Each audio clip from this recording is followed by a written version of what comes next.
So one of the things I've like really noticed and connected with while reading the story is I thought that it was a lot like Shrek, the second specifically. It's kind of like they both have like that romantic comedy type feel. They have like the funny, appropriate jokes. They have like that fairy tale thing to it.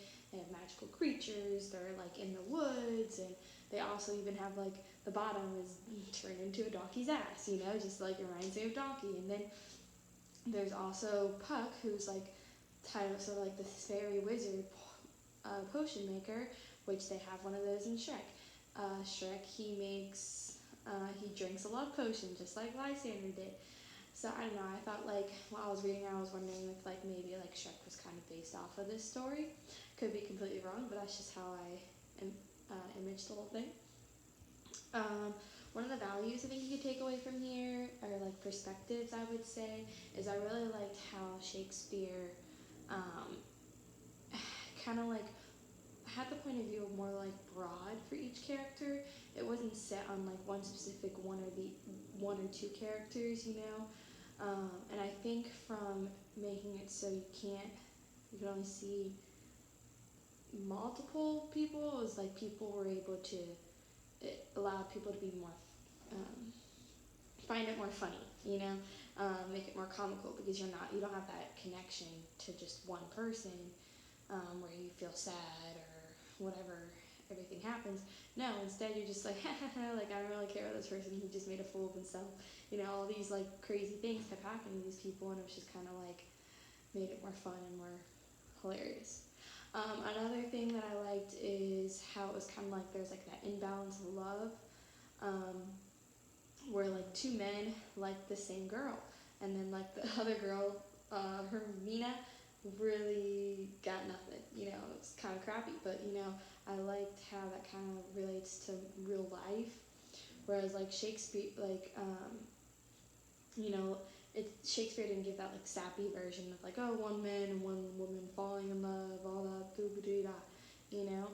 This is like legit. He had two best friends falling in love with a girl. Granted, they had a love potion to fix their problems. Well, in reality, we all know that's not necessarily the case, but you get what I'm putting down. I hope. Another thing is I would like to say the gender. I think men was definitely seen as like a higher standard in this thing. Women were like put down. It was shown like right from the start when the king was trying to tell her that she couldn't.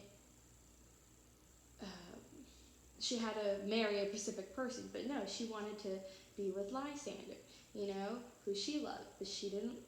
But the king didn't like that. So I think that was like the fact the power man over there is really shown there. I find it really kind of funny that the men were dressed up as girls during this play, because a lot of it shows that men are overpower the women.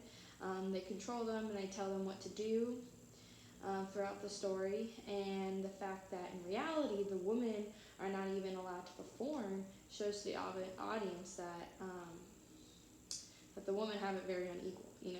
Like what they're watching in the play is shown to be proven in real life by noticing, hey, women don't even get to play a role.